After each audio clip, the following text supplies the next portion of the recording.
Om Vasudevasutam Devam Kamsachanuramardanam Devaki Paramanandam Krishnam Vande Jagadgurum. So this topic, self-effort and surrender. So Gita starts with, definitely Bhagavan advises Arjun to do his duty, and one of the most famous verses in the Gita is Karmanyevadhikaraste ma phaleshu kadachana. So there the first line is very important, Karmani eva adhikaraste. That word adhikara there means, does it mean right? Adhikara. Generally people translate it like that, na? Karmani eva adhikaraste. That you have a right to work, you don't have a right to the result. But that is not a correct translation actually. Karmani eva adhikaraste. Adhikara word means qualification. Like what is the qualification to vote? What is the qualification? Age. Indian citizen, 18 years, that some qualification is there. So, a particular qualification is required for doing certain things. So, doing karma, Bhagavan says, Karmani eva adhikarasti. You have the capability of only doing action. And only human beings can do action.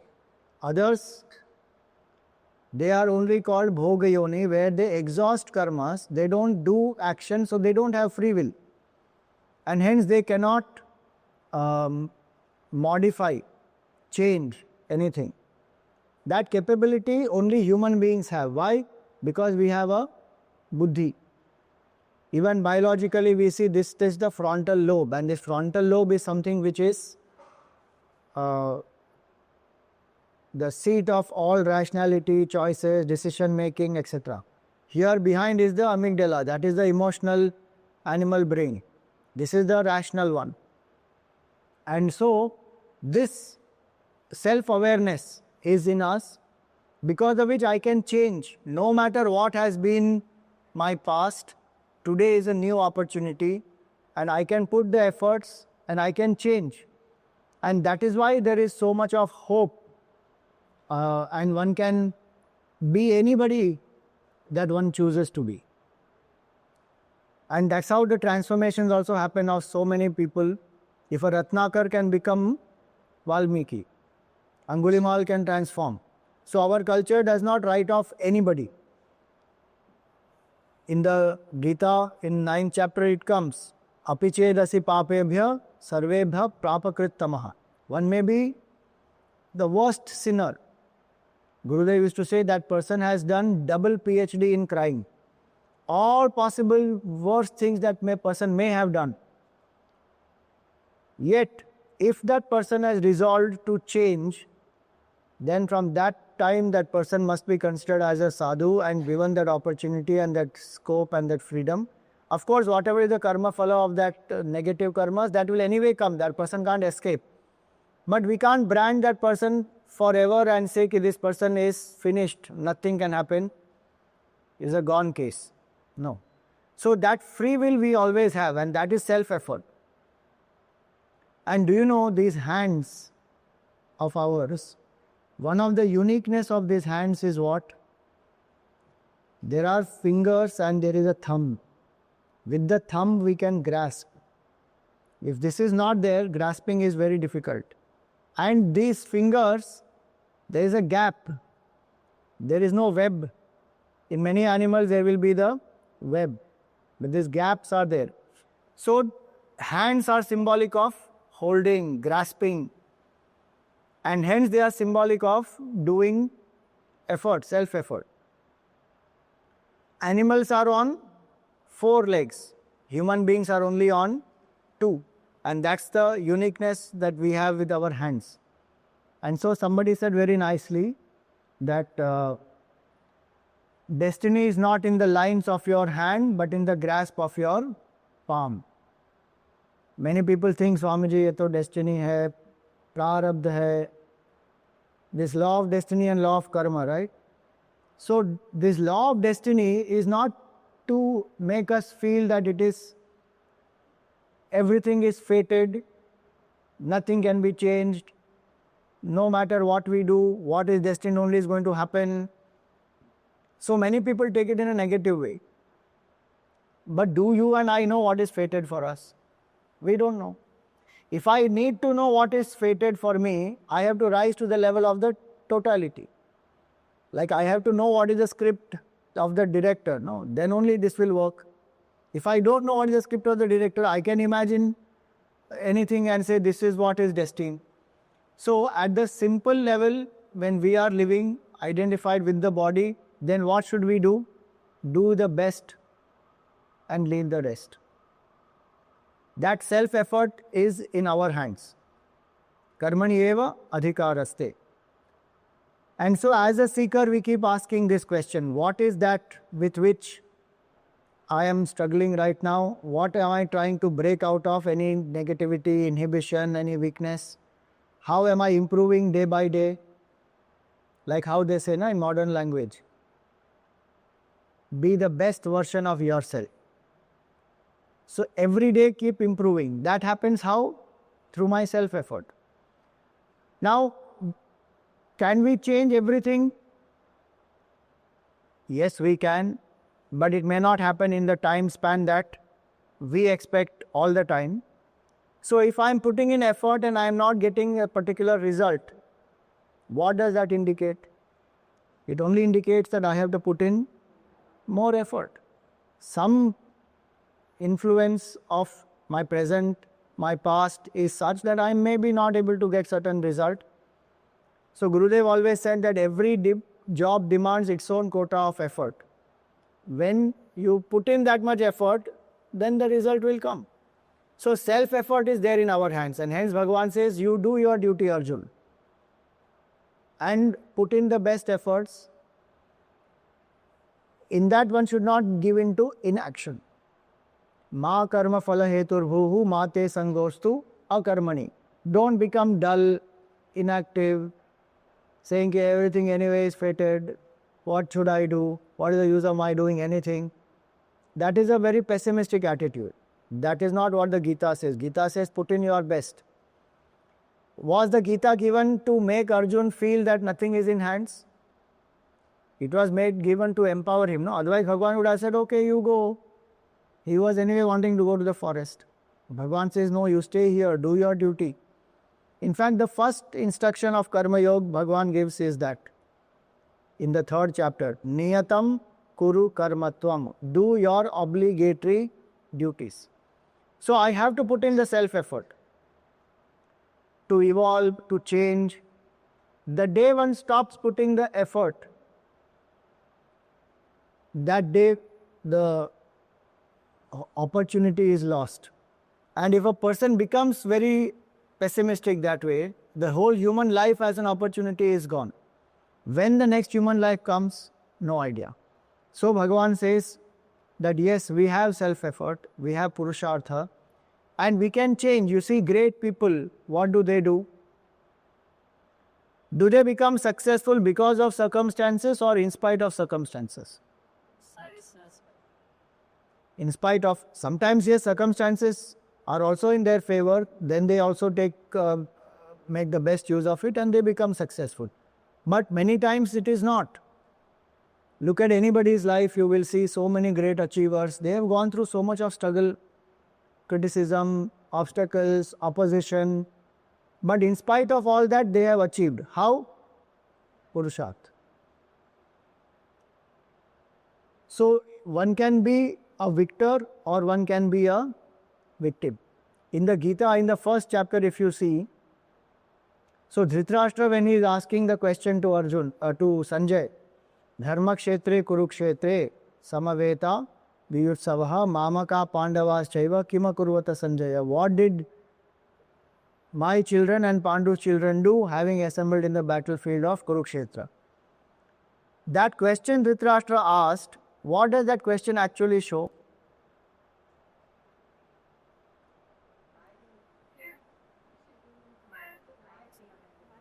One is attachment, yes, my children and Pandu's children.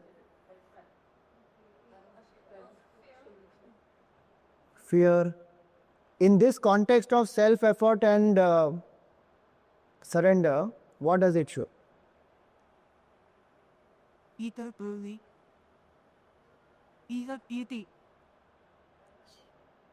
field of duty, okay?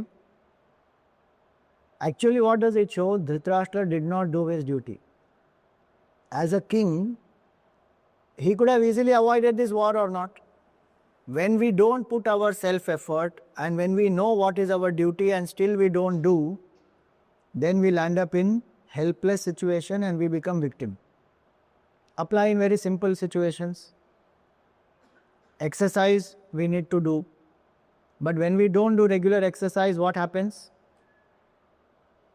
Some diseases, some challenges physically.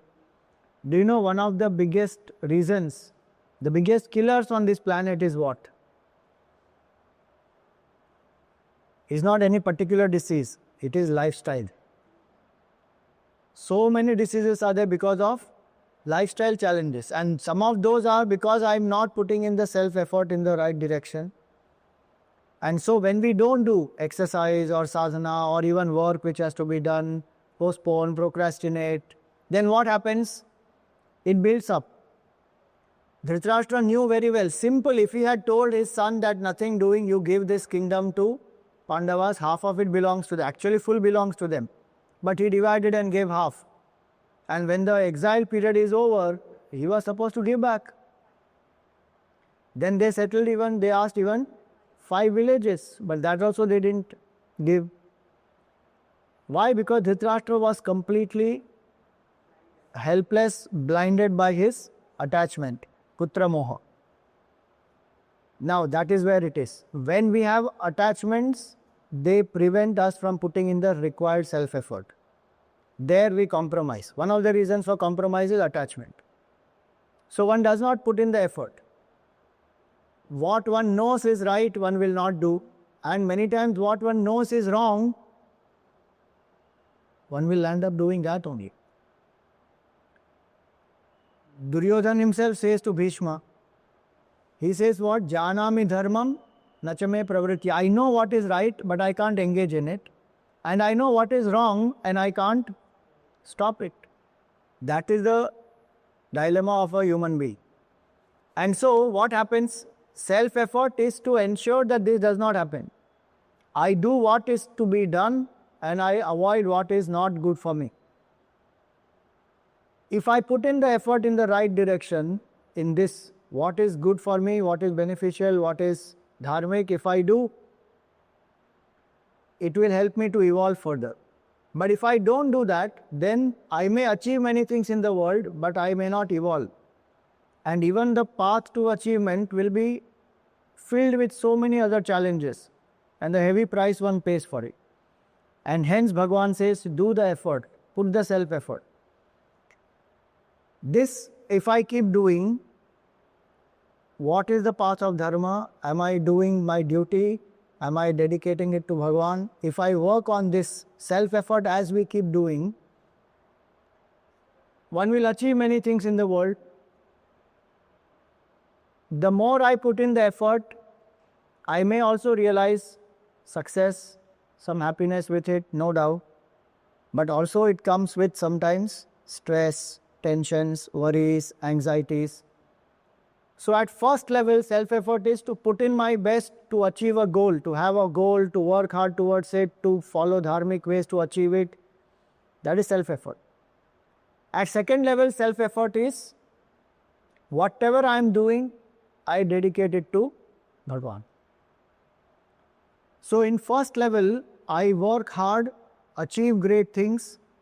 I don't entertain victim mindset, I have the victor mindset. What is a victim mindset? Lift your hand. Fatafat.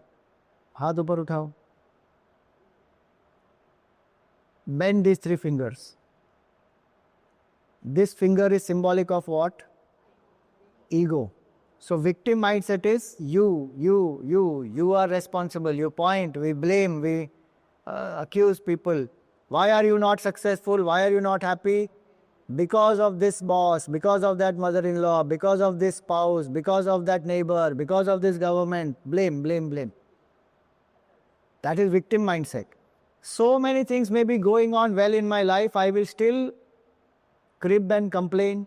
I will not take charge of life. I will only bother about problems and obstacles and complain. And I will victimize myself. And what is a victor mindset? If this is victim mindset. Victor mindset is, again lift your hand. 3 fingers you have bent. This is victim. From victim, if I have to turn to victor, how will I do?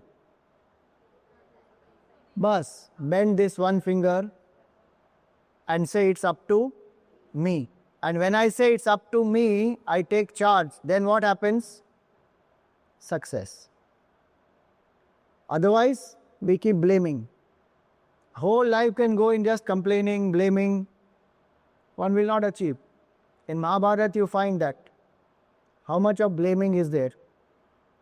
Dhritarashtra did not become the king. Pandu became the king. So he was blaming himself, I am born blind, I couldn't become the king, I am the eldest, yet he became the king. What happened? Finally he became the king, no? Did he get out of his victim mindset? He continued the victim mindset throughout his life. He never came out of it. Vidur if you read Vidur Niti, full big Upadesh Vidur has given to him about governance and duties of a king and what he should do and how he should actually ensure that the Pandavas are given their due and he should rule as a righteous king. Everything he says. And at the end of it, Dhritarashtra says, yes, I understand what you are saying is correct, but human being is weak, attachments are there, I am very attached to my son, I can't drop that attachment. Knowingly. So self-effort at one level is to get out of that victim mindset to become a victor. When I become a victor, there will be some stress, worries, tension also that comes. Many people say, no, success. So stress is the price one pays for success. How do I get out of stress now? So Bhagavan says, second level, surrender your actions to the divine. Do the same actions for a higher purpose. You don't have to run away anywhere. Don't do something separate. If you want to do anything separate as social service, no doubt. Happily do it. But the bhav is what? Ishwar arpitam nechaya kritam. I am not the doer, I do it for Bhagavan. It may be in this context to protect dharma, Arjuna has to fight the war. So it may be for country, culture, family, not for I. As I do this, I realize that egolessness is the secret of happiness. In the deep sleep, why are we so happy? Because there is no ego. The moment we get up, all ego starts. So all the trouble starts. But obviously we can't keep sleeping the whole day. So then what to do? Do actions where the ego is surrendered. So second level of self-effort is to surrender the selfishness. In first level, I am dropping what? I am surrendering my victim mindset, laziness, procrastination, all that I am surrendering. So what is happening now? Self-effort and surrender, are they going together or not? In self-effort, there is surrender. In surrendering, I will get more energy to do self-effort. So self-effort and surrender will go hand in hand. At all levels actually. So first level, this happens. Second level, I surrender my selfishness. And the self-effort is what? Do the same action dedicated to the higher cause. And the highest cause is Bhagavan. Bhagavan has put me here. I am doing my duty to the best of my abilities. I am not doing it to please anybody. I am doing it to please Bhagavan. If one does that will this please the Lord or not? One will always be able to walk the path of dharma. If I try to only please people, somewhere I may get distracted by adharma also. It's not that people's happiness is not important. But if I serve my child to make the child happy, to make the family happy, in that I may get very attached also. But if I say that I am serving Bhagwan through my child, I am serving Bhagwan through the family, then my focus is on the Lord.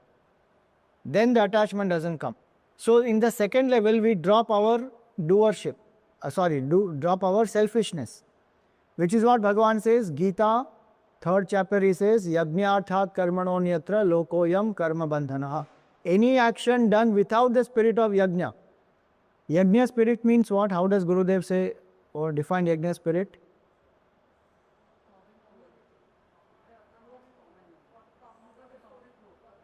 For the common good, what has to happen? Best effort for the common good. Okay. Collective, that is very important.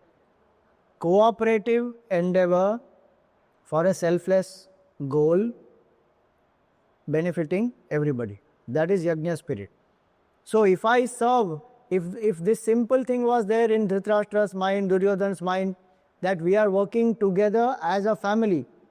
We are Kuru family, one family. In the family there may be disturbances or difficulties or challenges, but we are still one family.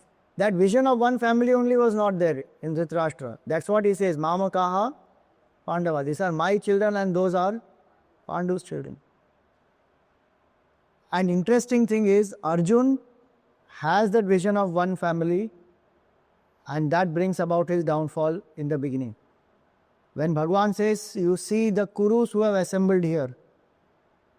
Kuru is the family, entire Kuru family. Technically even Pandavas are Kurus only. But because they are children of Pandu, we say Pandavas, otherwise they come in the Kuru dynasty only. So Arjun says, oh, these are my family. But Dhritarashtra and Duryodhana, they don't see Pandavas as their family.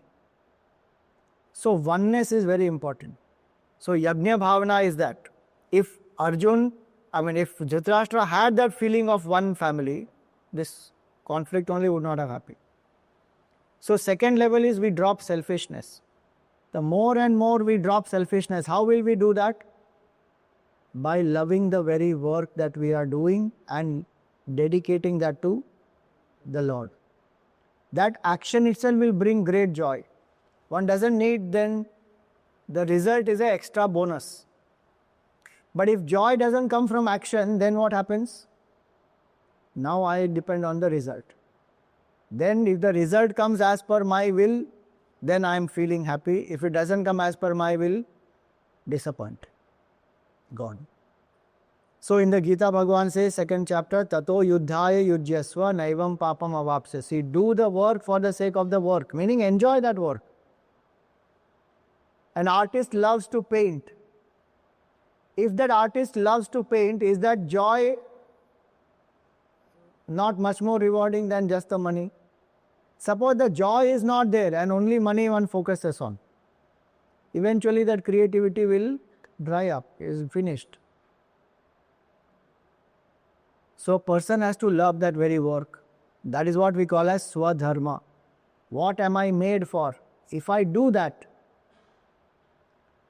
in that I have dropped paradharma. I stopped imitating people, stopped trying to get their validation and do things only to please them. I am doing it because I love it, it is my nature, and I am dedicating it to the Lord and for a higher purpose.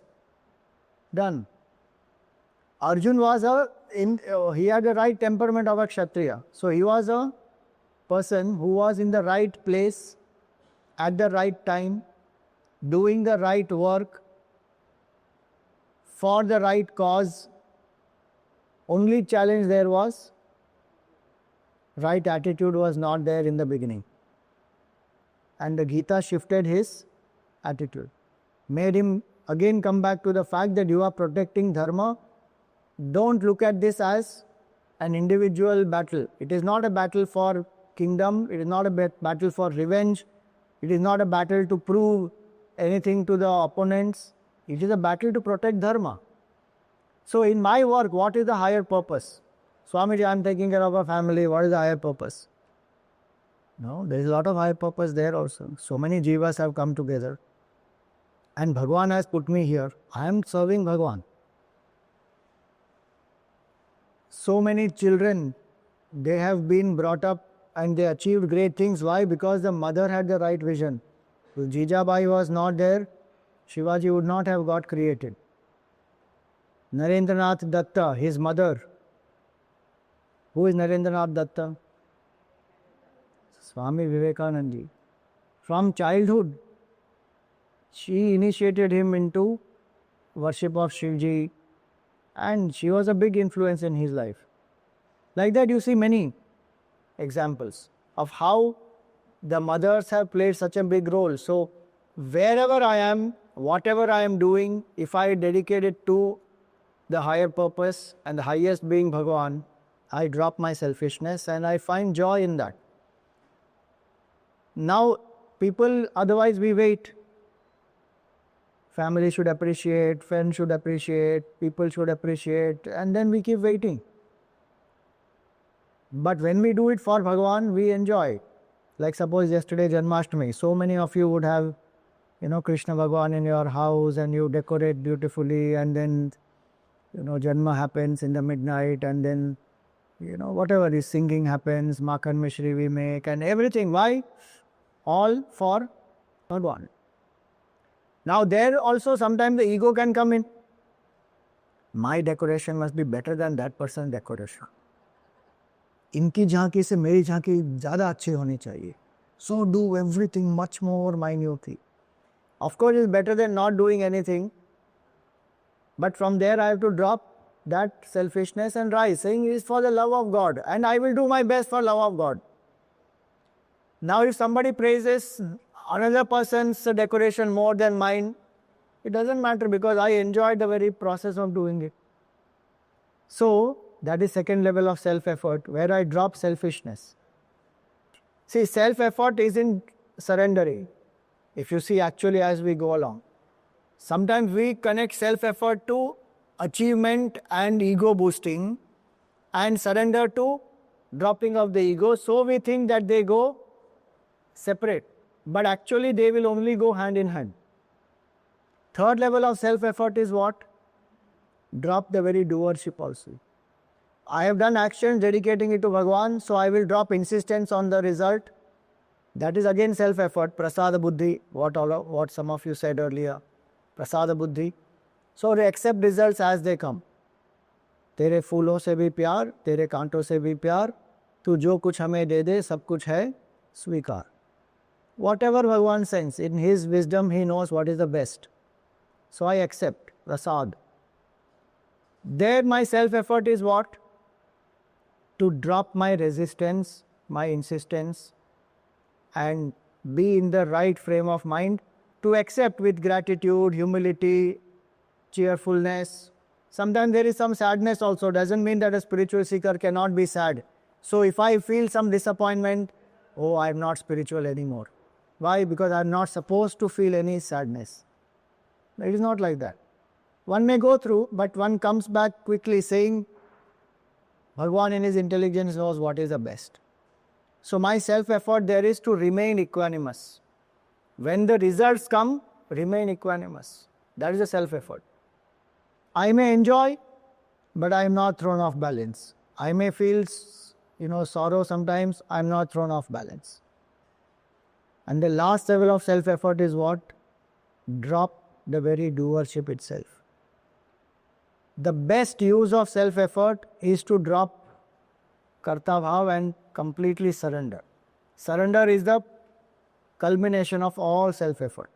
And that's why Bhagwan says, Sarva dharman parityajya mam ekam sharanam vraja. You drop all dharmas. See, generally people should say what? Drop adharma, no? But Bhagwan said what? Drop dharma.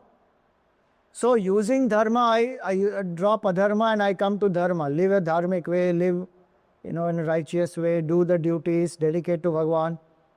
But finally drop even the doership. That is full surrender. Mam ekam sharanam vraja. Surrender unto me. the supreme creator, Ishvara. Me does not mean only Krishna Bhagavan there. Somebody says, see, he said, surrender to me alone. Any other form, if you surrender, you will not get mukti, only Krishna. Mam there means Ishwar. Whichever form you worship. Suppose somebody worships Shivji, through them they will get mukti. Somebody worship Devi, Hanumanji, any form. But our bhav is, Bhagavan is the karta, I am not the karta. So if self-effort we keep doing, it will culminate in dropping doership. Then only surrender remains. So, either I can live completely at the self-effort level, or I should live completely at surrender level, saying everything is Bhagavan's will, I am only an instrument, whatever comes by His grace alone it comes. If this much I can do, then I am at surrender level, which is predetermination level, where Bhagavan says everything has been decided by me already. And so many saints and sages, they live at that level. What we do, very conveniently we shift. If everything is going happily, I am achieving my results, it is all my effort, Swamiji. I came into this city with only 1 rupee. Today I have so many mansions across the city as well as across the world. It is all my self-made. And when difficulties happen, what is the use of worshipping Bhagavan? Every day I give Makhan Mishri to Krishna and look at him, what he has done to me. This loss happened, that person left me, this son of mine doesn't listen to me. What a pathetic situation I am in. I have lost all faith in God. When things are going 6s and 7s, then who is responsible? Bhagavan. And when everything is going hunky-dory, I. So Gita says you live at any one level consistently. If you say everything is your effort, then take responsibility for all the results also. If you say everything is Bhagavan's doing, then accept everything as his doing. But in between, if we keep juggling as per our convenience, then there will be confusion. So this is the topic of self-effort and surrender. Any questions, any doubts in this?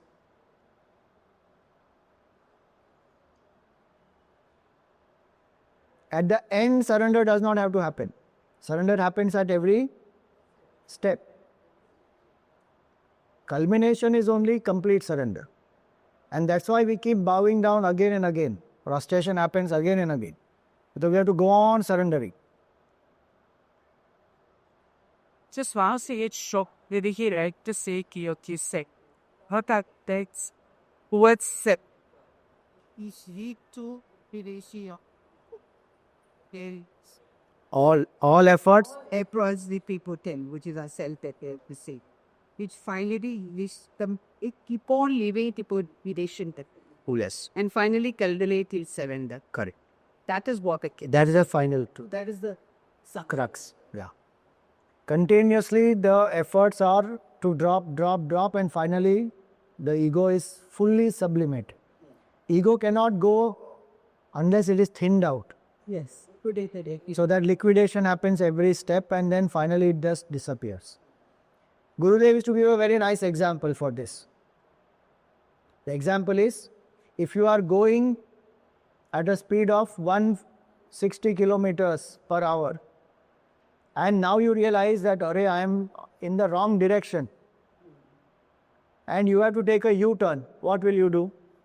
Can you immediately take a U-turn? Slow down, then take a U-turn, gradually. So that way it is. One has to slow down, liquidate the ego and then it will disappear. And that's why it takes time.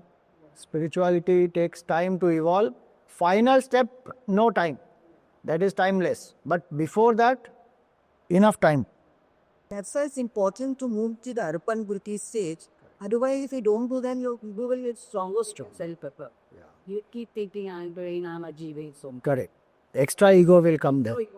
I am spiritual. I have attended so many classes. I know the Gita. Like that, one more feather in my cap it is. Subtle ego comes. That's called Jnana Ahankar. Sattvic ego. Knowledge must bring complete humility, but sometimes knowledge itself can bring ego. Pride. Lot of pride. So that we have to be very alert, and that's why the surrender aspect, one has to be careful. So one simple way to judge is what? How am I progressing spiritually? One simple way to judge is, I don't take things personally anymore. And I don't have need for validation, recognition, approval, or it has become much lesser. Earlier it was much higher, now it has become much lesser. Why? Because I find joy within, I find joy in doing my action, and I have understood the goal. The goal is not to reach anywhere else. The goal is to realize the self here and now. The nature of the self is Anand. Can the path to the self, which is Anand, pass through Dukkha? It's very illogical. I want to be happy, but my path is very stressful. How will I achieve happiness through stress? Externally, yes, some goal I may achieve, but the path to happiness is through happiness only. And actually, spirituality is every moment happiness. Strange thing, no? People think that if you become spiritual, you will run away from life. Your life will become boring, dull, disinterested. You will not be loving anymore. You will become detached, so uninterested. But exactly opposite it is, right? If I am a spiritual person, I should be more joyful, because I am living in detachment. If something is there, great. If something is not there, doesn't matter. Wow attitude. Wow attitude, with or without. But many times what happens, our attachments make us so rigid. So even though I know spirituality, I am listening, I am living, I am contemplating, reflecting, all that, when situations come, then the attachments overpower. That is my test. At that time, can I remind myself, be equanimous, be detached, offer it to Bhagavan, accept. So acceptance, happiness, these are two sides of the same coin of detachment. One side is detachment, other side is happiness, and they will go together. So if I am a spiritual person, I should be more happy. If I am not happy, somewhere I am not applying spirituality.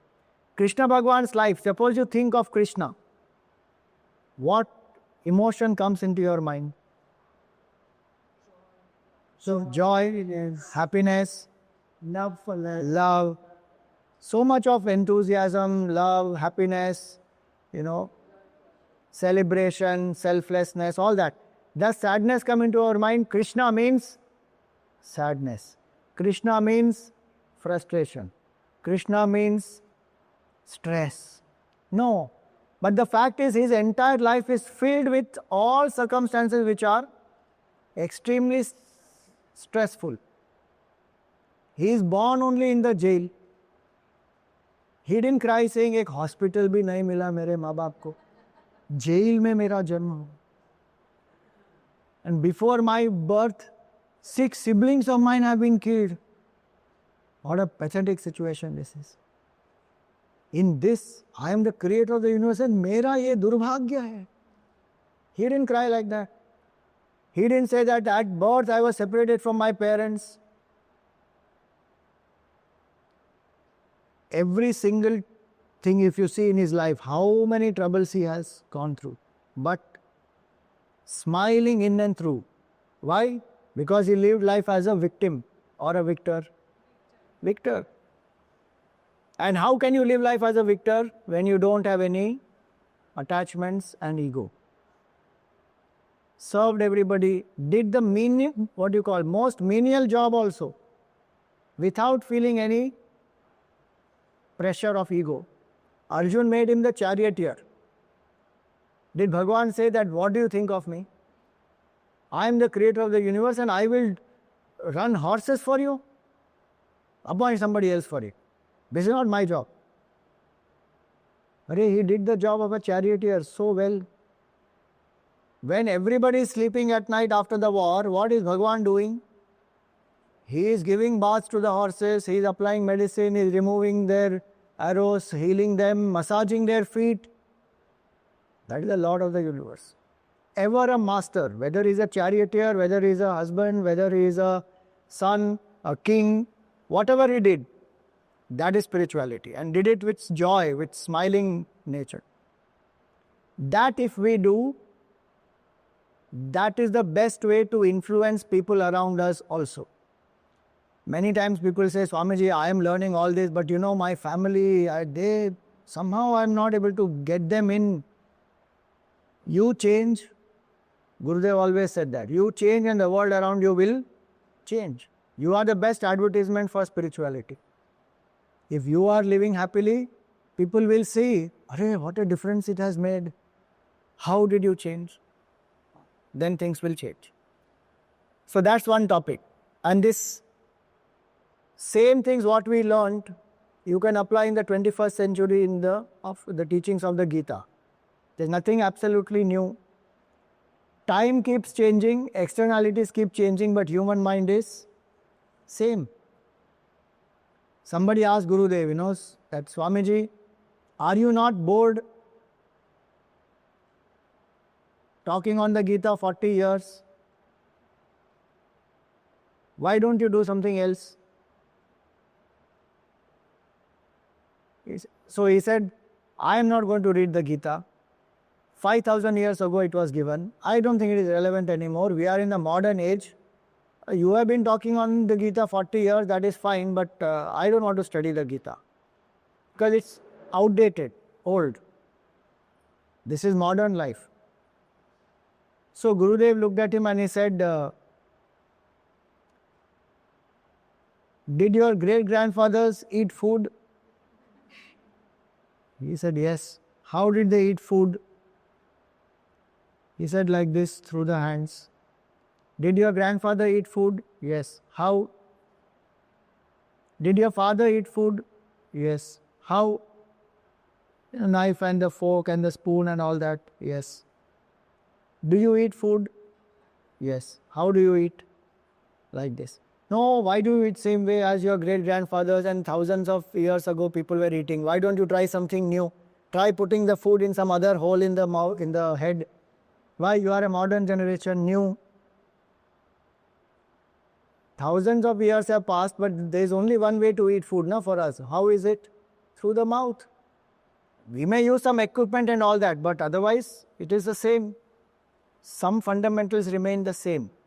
So how to apply Gita in the 21st century? Be smiling, do the duties, dedicate them to Bhagwan, live in happiness, serving people, accept prasada buddhi. All this if I apply, Gita in 21st century also will lead me to happiness.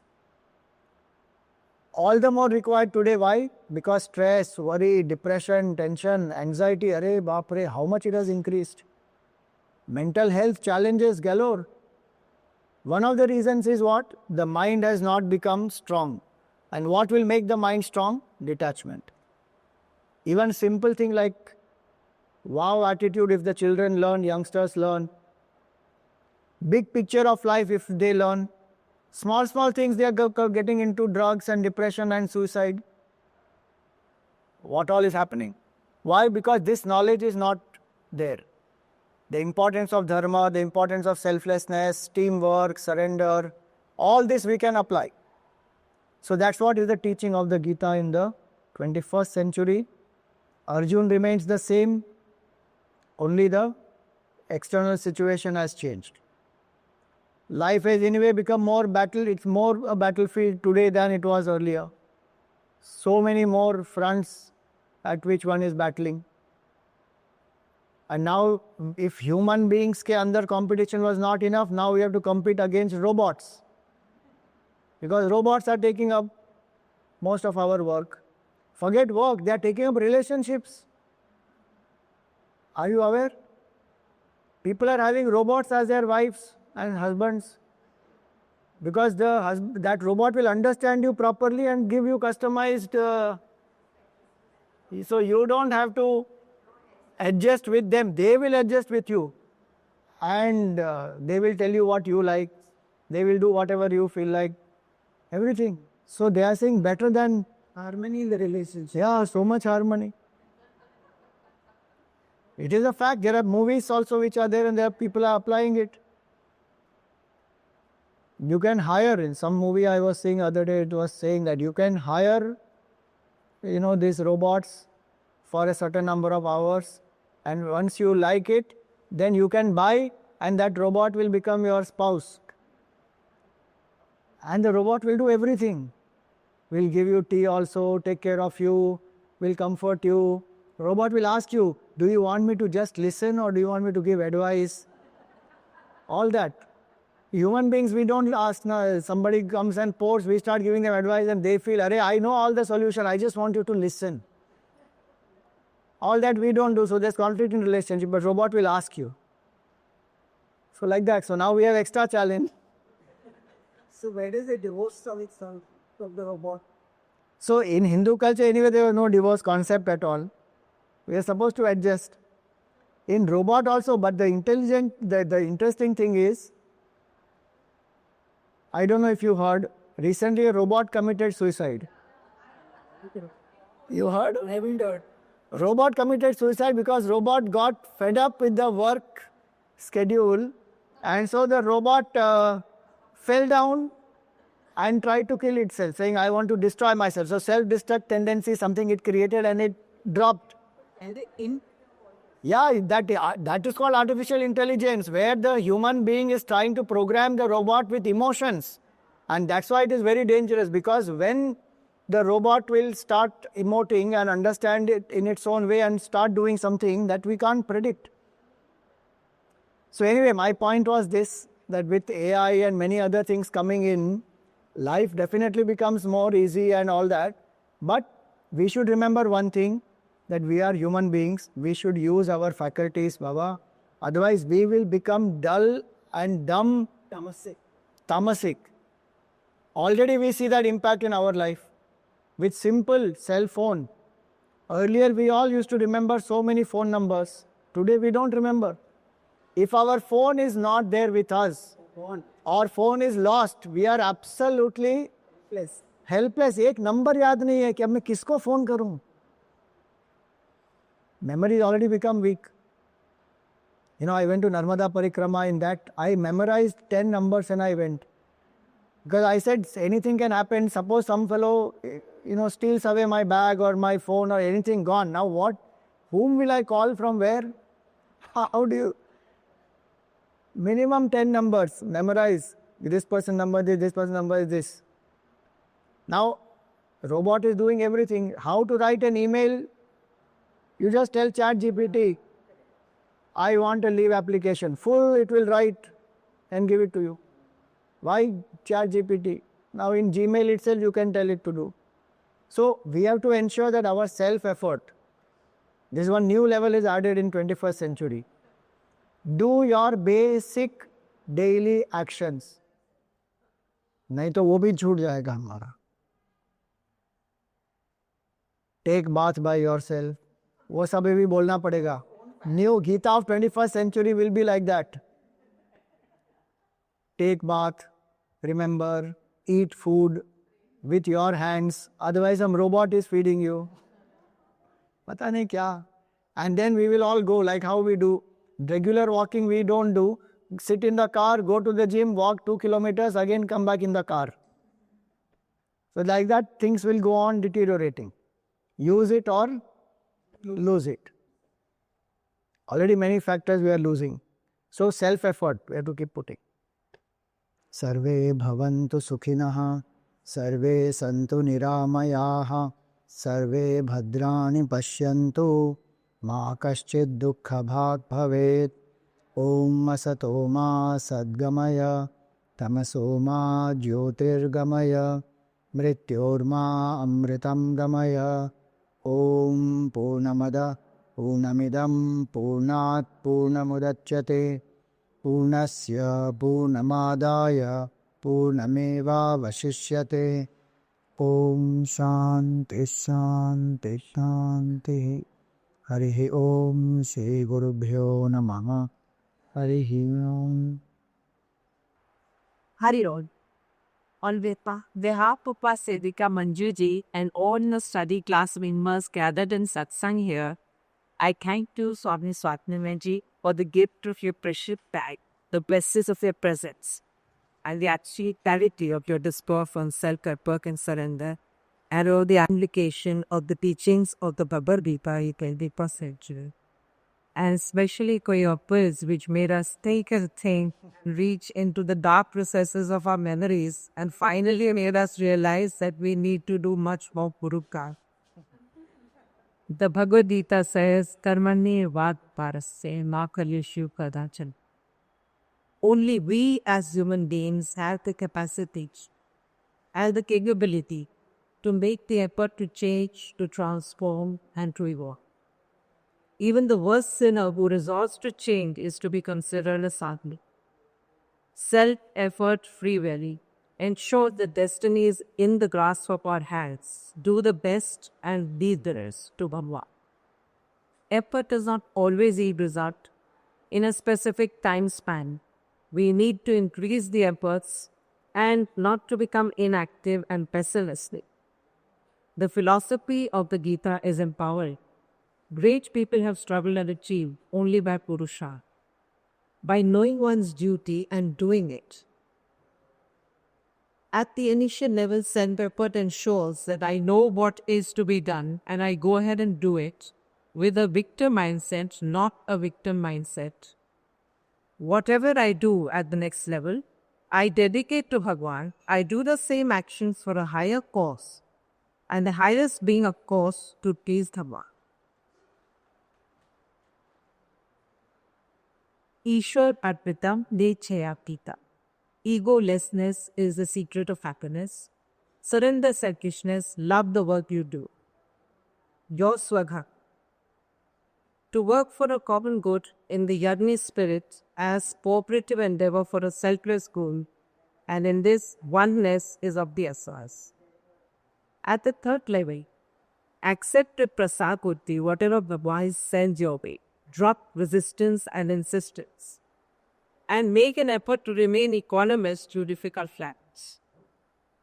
Finally, to drop karta bhav and surrender. Sarva dharman parityajya mamekam sharanam vraj.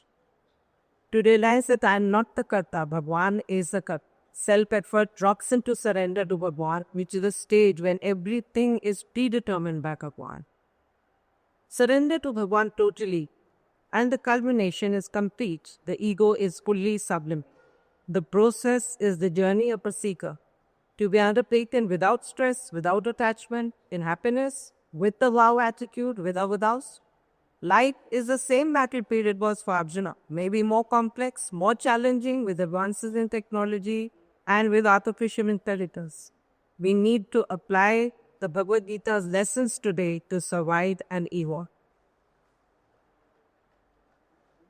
Swamiji Kodas, you are a part of the sacred Guru Marantara, the ancient tradition that continues to this day, directing us on the spiritual path with firm conviction and boundless compassion.